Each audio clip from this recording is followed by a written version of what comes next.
Hi hello ಎಲ್ಲರಿಗೂ ನಮಸ್ಕಾರ. Ma'am story ಚಾನಲ್ಗೆ ಸ್ವಾಗತ. ಇವತ್ತಿನ ವಿಡಿಯೋದಲ್ಲಿ ಈಸಿಯಾಗಿ ಕಟ್ಲೆಟ್ ಹೇಗೆ ಮಾಡೋದು ಅಂತ ತೋರಿಸ್ಕೊಡ್ತೀನಿ. ಆಲೂಗಡ್ಡೆ ಇದ್ದರೆ ಸಾಕು ನಿಮ್ಮನೇಲಿ. ಈ ರೀತಿ ರೆಸಿಪಿನ ನೀವು ನಿಮ್ಮ ಮಕ್ಕಳಿಗೆ ಅಥವಾ ಸ್ನ್ಯಾಕ್ಸ್ ಟೈಮಲ್ಲಿ ಈವ್ನಿಂಗ್ ಸಂಜೆ ಹೊತ್ತಲ್ಲಿ ಈ ರೀತಿ ಮಾಡಿಕೊಂಡು ಕಾಫಿ ಜೊತೆ ಎಲ್ಲ ತಿನ್ಬೋದು. ತುಂಬ ಟೇಸ್ಟಿಯಾಗಿರುತ್ತೆ. ಮೊದಲಿಗೆ ನಾನಿಲ್ಲಿ ಆಲೂನ ಬಾಯ್ಲ್ ಮಾಡ್ಕೊಂಡಿದ್ದೀನಿ. ಆಲೂಗಡ್ಡೆನ ಬಾಯ್ಲ್ ಮಾಡ್ಕೊಂಡಿದ್ದೀನಿ. ಒಂದು 4ರಿಂದ 5 ಆಲೂಗಡ್ಡೆನ ಬಾಯ್ಲ್ ಮಾಡ್ಕೊಂಡಿರೋದು.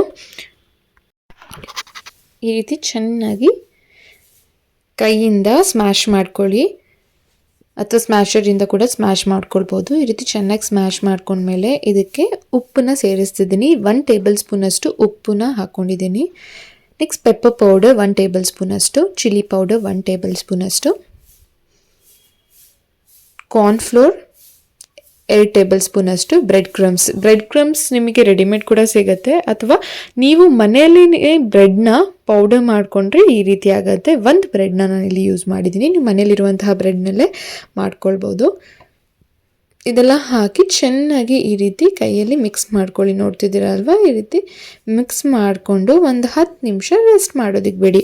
ಸೊ ಅದಾದಮೇಲೆ ನೀವೇನು ಮಾಡ್ತೀರಾ ಅಂದರೆ, ಇದು ಕೆಳಗಡೆ ಅಂದರೆ ನಿಮ್ಮ ಅದೇ ಪ್ಲೇಟಲ್ಲಿ ಒಂದು ಸ್ವಲ್ಪ ಹಿಟ್ಟು, ಅಕ್ಕಿ ಹಿಟ್ಟನ್ನ ಹಾಕಿ ಇದ್ರ ಮೇಲೆ ಈ ರೀತಿ ಇದನ್ನು ಏನಿದೆ ಆಲೂಗಡ್ಡೆದು ನಾವು ಮಾಡ್ಕೊಂಡಿರೋದು ಅದನ್ನು ಹಾಕಿ ಈ ರೀತಿ ಚೆನ್ನಾಗಿ ಲಟ್ಟಿಸ್ಕೊಳ್ಳಿ. ಕೆಳಗಡೆ ನಾವು ಹಿಟ್ಟು ಹಾಕಿರೋದು ಅಂಟ್ಕೊಳ್ಬಾರ್ದು ಅಂತ ಹಾಕಿರೋದು.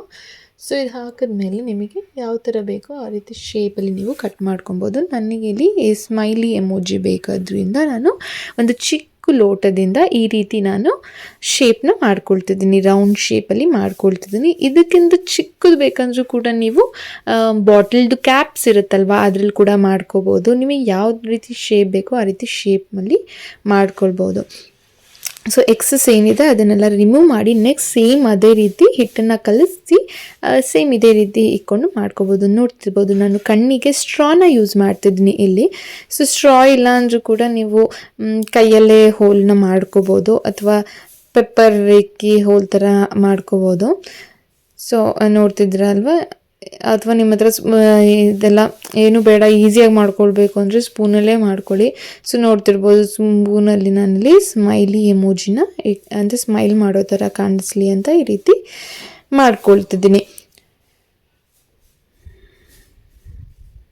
ಸೊ ಎಲ್ಲವನ್ನು ಕೂಡ ಇದೇ ರೀತಿ ಮಾಡಿಕೊಂಡು ಸೈಡಲ್ಲಿ ಇಕ್ಕೋಬೇಕು. ಸೊ ಎಣ್ಣೆ ಆಲ್ರೆಡಿ ನಾನು ಕಾಯಕ್ಕೆ ಇಕ್ಕಿದ್ದೀನಿ. ಸೊ ಎಣ್ಣೆ ಬಿಸಿ ಆಗಿರಬೇಕು, ಅಂದರೆ ಕಮ್ಮಿ ಉರಿಯಲ್ಲೇ ಹಾಕ್ಕೊಳ್ಳಿ. ಲೋ ಫ್ಲೇಮಲ್ಲೇ ಇರಬೇಕು. ಹೈ ಫ್ಲೇಮಲ್ಲಿ ಇದ್ದರೆ ಒಂದೇ ಸತಿ ಫ್ರೈ ಆಗಿಬಿಡುತ್ತೆ. ಸೊ ಒಳಗಡೆ ಬಂದಿರಲ್ಲ, ಅಂದರೆ ಒಳಗಡೆ ಫ್ರೈ ಆಗಿರೋದಿಲ್ಲ, ಮೇಲೆ ಮಾತ್ರ ಫ್ರೈ ಆಗಿರುತ್ತೆ. ಸೊ ಈ ರೀತಿ ಸಣ್ಣ ಉರಿಯಲ್ಲಿಟ್ಕೊಂಡು 4 ಹಾಕ್ಕೊಂಡು ಈ ರೀತಿ ತಿರುಗಿಸ್ತಾ ಹೋಗಿ ತುಂಬ ಟೇಸ್ಟಿಯಾಗಿರುತ್ತೆ. ಮಕ್ಕಳು ಇಷ್ಟಪಟ್ಟು ತಿಂತಾರೆ. ನೋಡ್ತಿರ್ಬೋದಲ್ವ ನೀವು ಯಾವ ರೀತಿ ಆಗಿದೆ ಅಂತ. ಸೊ ಇದು ಬ್ರೌನ್ ಕಲರ್ ಆಗೋವರೆಗೂ ನಾನು ಹುರ್ಕೊಂಡಿದ್ದೀನಿ. ಅಥವಾ ನಿಮಗೆ ಅಷ್ಟು ಬ್ರೌನ್ ಬೇಡ ಅಂದರೆ ನೀವು ಸ್ವಲ್ಪ ಲೈಟ್ಗಿಶ್ ಕಲರ್ ಚೇಂಜ್ ಆಗ್ತಿರುತ್ತಲ್ವ ಅವಾಗೇ ರಿಮೂವ್ ಮಾಡ್ಕೋಬೋದು.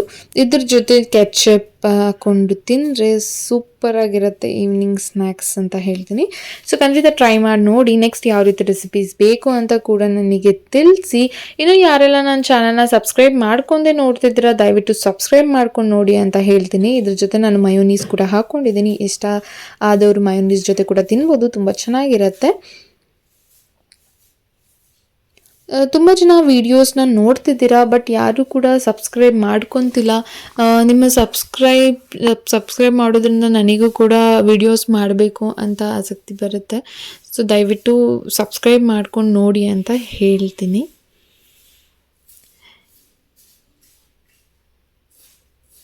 ತುಂಬ ಸ್ಮೂತಾಗಿರುತ್ತೆ, ತುಂಬ ಟೇಸ್ಟಿಯಾಗಿರುತ್ತೆ. ಟ್ರೈ ಮಾಡಿ. ಇದಕ್ಕೆ ನೀವು ಕೊತ್ತಂಬರಿ ಸೊಪ್ಪು ಕೂಡ ಹಾಕ್ಕೊಳ್ಬೋದು. Thank you. Keep watching.